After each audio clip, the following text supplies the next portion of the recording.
Hey guys, welcome. We're going to be doing the Explore Performance Task self-grading video. So we're going to help you figure out how to grade your project, get it all organized, ready to go to submit to College Board on the digital portfolio. Remember, everything's due May 26th, so we got a good amount of time still, but we want to make sure we got this going. All right, so a couple things we're going to start with. I have 3 different documents open. I'm going to share a link with all those to you guys. First is the scoring guide, which we'll be using to figure out exactly what you need to do for each of these. I also have the survival guide. Now, I actually printed this out for you guys when we did the project itself back in fall. We did this as a kind of like a part of the final. So that's right here, so we're going to be using that too. And then last but not least, this is the template. So there was a create performance task writing response template where you're supposed to kind of use that to paste all your answers in and submit that to College Board with no name on it. So this is the same thing. You're just going to go ahead and put all your prompts into here, save it as a PDF, and then you should be good to go. Okay? So I will link put a link for each 3 of these things on your Google Classrooms. Okay, if you can't find them, let me know.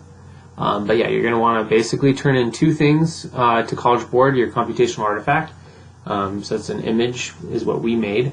So I think JPEG is the preferred one. And then you need a PDF of all your written responses. Okay, so let's go over exactly what you need. So the computational artifact is video, audio, or PDF, so it provides an illustration, representation, or explanation of the computing innovation's intended purpose, its function, or its effect. The computational artifact must not simply repeat the information supplied the written responses and should be primarily non-textual, so a lot of image-based here. Okay, using computing tools and techniques to create one original computational artifact. So you use the computer to create this. I think most of you I recommended using, I think it was Google Slides, and kind of creating one really nice looking slide, and then you can save that as a PDF or as something else like that. Okay, you didn't have to create a movie or video, and I didn't think I had many of you do that. I think most of you I said let's save it as a PDF. Okay, not JPEG. I'm sorry if I said that earlier. All right, so advice. The reality is that the computational artifact is a media artifact that you make on a computer that helps communicate information about what the innovation is and how it works. It doesn't need to be a static image graphic, but that certainly is the easiest and fastest thing to create and consider. So that's what I had most of you guys do. Try to capture the purpose, so focus on making sure the picture has purpose, functionality with whatever you create. And at the very least, you should demonstrate what the innovation is or does, but you should be aiming at to clarify the purpose and function. You want to make something you can point to for your selected innovation. Say, here it is. So these were the 3 things we focus on. Here's what it is, here's what it does, and here's how it works. Okay, so that's kind of what the image should be helping. Okay, so a strong artifact will represent your written response in 2A. Where 2A, you describe the innovation's purpose. Think, how can I represent that visually? So what is the purpose of it visually? How can I represent that? In 2D, you're describing how it uses data. That was a really big point on this project. Which is really describing its function. Think, how can I represent that visually? How can I represent how it's using data? After you explain your artifact, you can refer to it from responses 2A and 2D to help strengthen the argument. Okay, a few different types of artifacts. A simple diagram, infographic, flowchart that clarifies the way your innovation works. Again, I didn't tell you to do audio recording or video, so I would recommend not doing that. Making a simple chart of information about your innovation. Find and cite images of your innovation being used in a variety of contexts. So we did have to make sure whatever images you found that you cited them. So if you hadn't done that, make sure you go back and do that. Computational artifact. Name of innovation has to appear on the artifact. So whatever is, whatever it's called, has to be on the artifact itself. Shows the purpose, shows the function. We talked about that already. Primarily non-textual, meaning you can have more pictures, but not just a ton of text. You can have a slide with a bullet list of text is not okay. So just having text only would not be beneficial. Okay? And then let's see, use an accessible file type. So we want to save it as a PDF, no more than 3 pages. And then these are for more video things. All right, let's move on to the scoring guide. Okay, so, oops, wrong one. So according to the scoring guide, this is what you need to do. So scoring criteria for the computational artifact, decision rule, and then scoring notes. Okay, so these are all good things to look at. So computational artifact has to identify the computational innovation, provides an illustrative representation and explanation of the computation's purpose, function, or effect. Okay, so purpose and function, main things. Okay, do not award a point if they don't have an artifact, which you better have. The artifact is not a computational artifact, meaning it wasn't created by a computer, which I know all of yours were because you used, I think Google Slides is what we primarily used. The innovation identified in the artifact does not match the innovation described in the written response. You better make sure you have the same ones. So this is like a pretty easy point, I would say. The artifact does not identify the innovation clearly, so make sure you're very clear, like, you know, if my innovation was self-driving cars, it says self-driving cars. The artifact does not illustrate, represent, or explain the innovation's intended purpose, function, or effect. So it's like, here's self-driving cars. What's the purpose of it? You never even talk about that. All right, it doesn't at least explain or represent its purpose. Okay.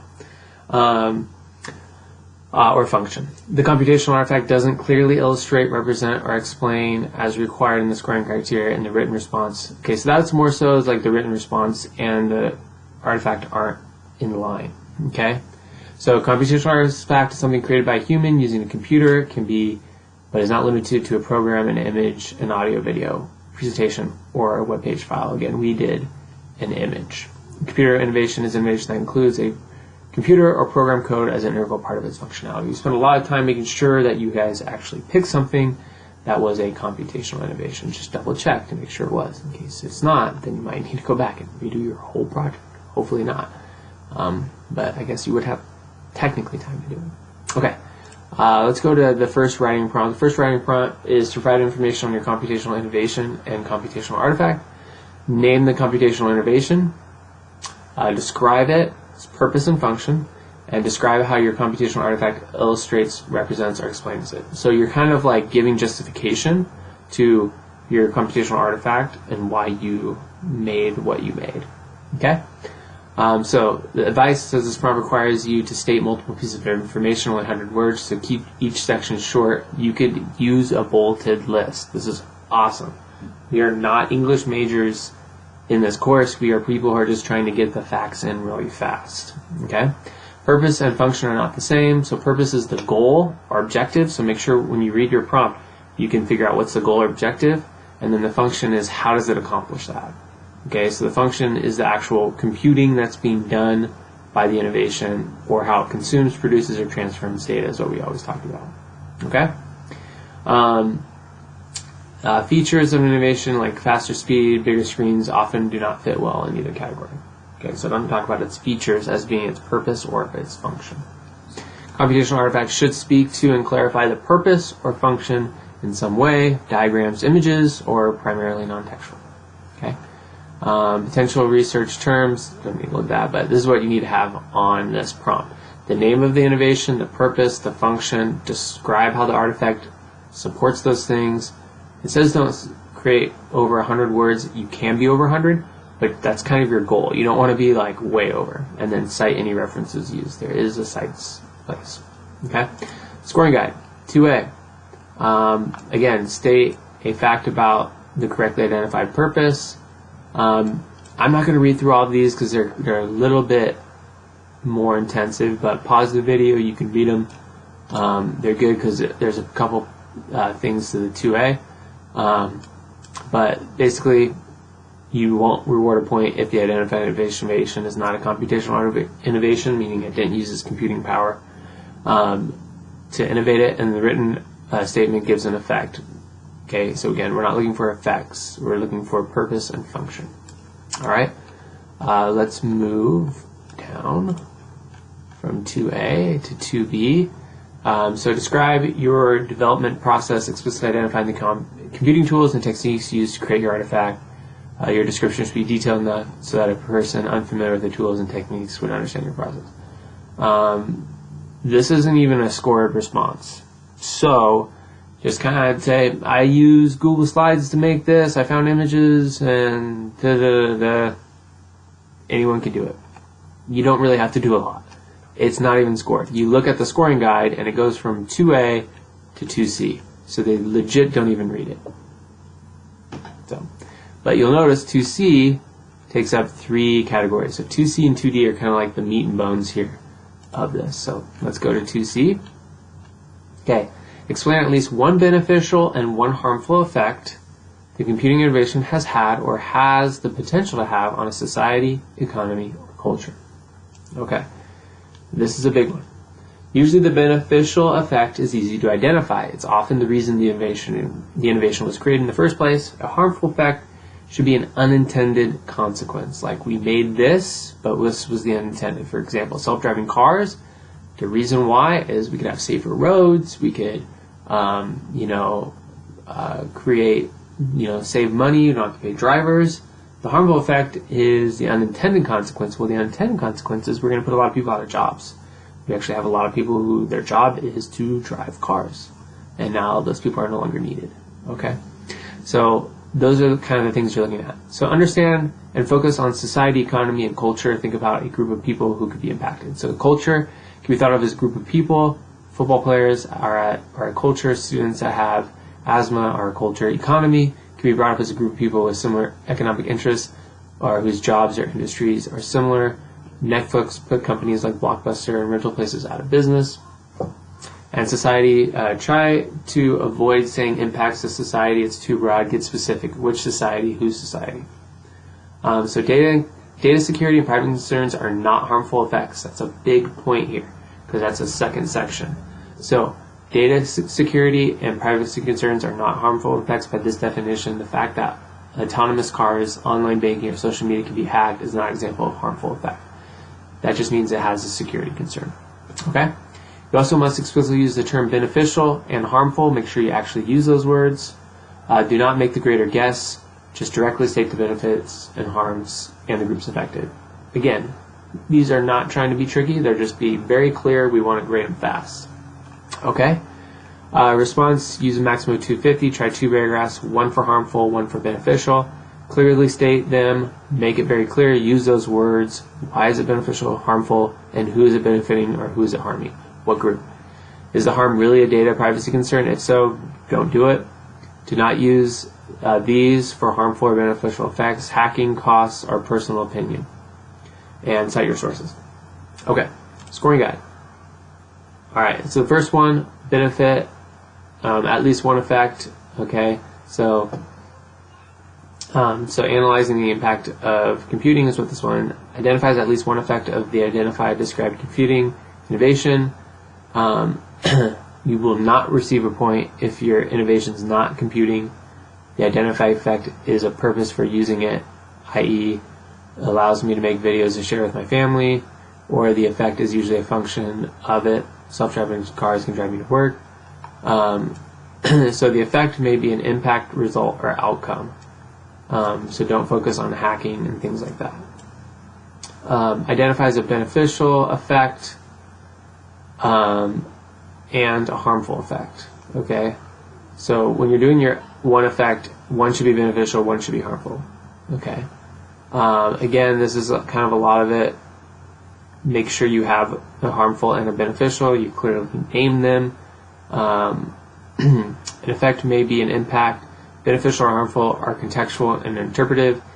Identification includes both the classification of the effect as such. So don't just say, here's an effect and here's an effect, and leave the reader, the grader, to assume if it's beneficial or harmful. State it clearly. Okay? And then explain how one of the identified effects relates to society, economy, or culture. So you could say, because of self-driving cars, we have now put the, truck driver group culture in a harmful way because now they're out of jobs and their skill sets are no longer required. Okay? And so you're very clear about identifying a group or individual that it's harming or that it's benefiting. Okay? Alright, 2D or not 2D? Shakespeare. Okay.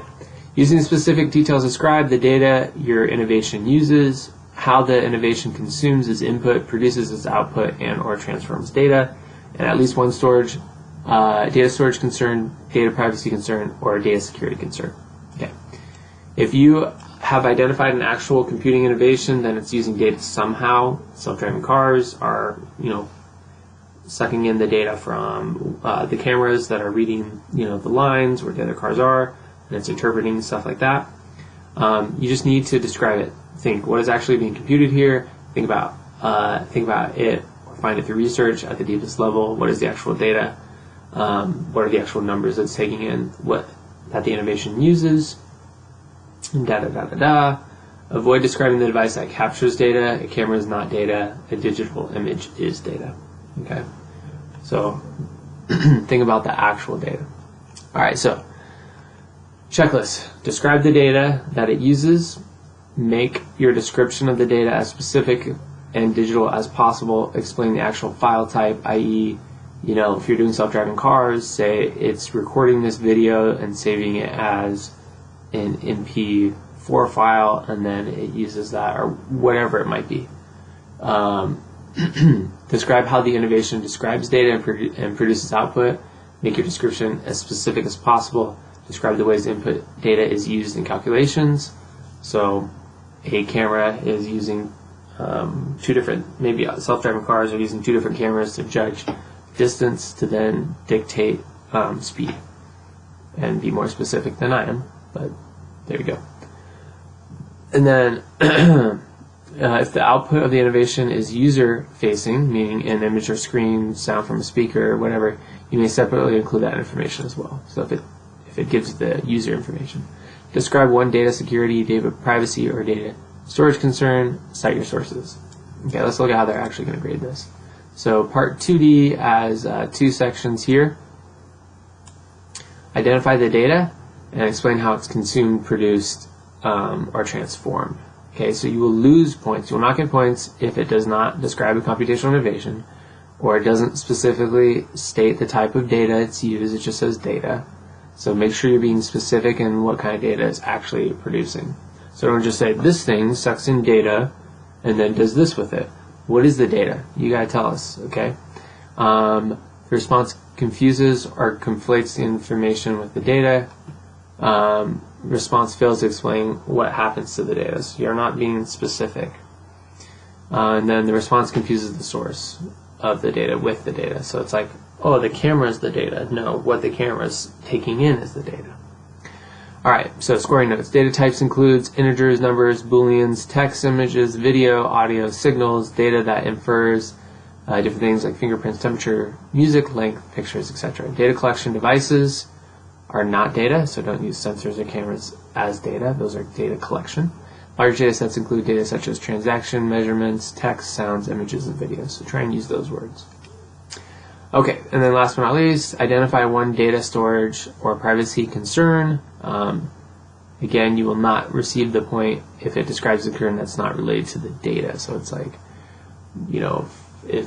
if they're not stealing the data that's actually being produced, then it's not really a data privacy concern or data storage concern. All right, and then I'm just going to read the last one, 2E. References through in-text citation to at least 3 different sources. So you have to have at least 3 different sources where you got this information from. They have to be in-text citations, okay? So you're going to have, in all your writing prompts, you can do 1 after you cite something. You just do 1, 2, 3, and then in part 2E, you just write 1, what's the source, 2, what's the source.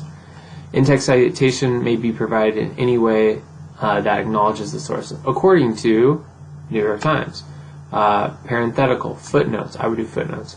Numerical superscripts with corresponding footnotes.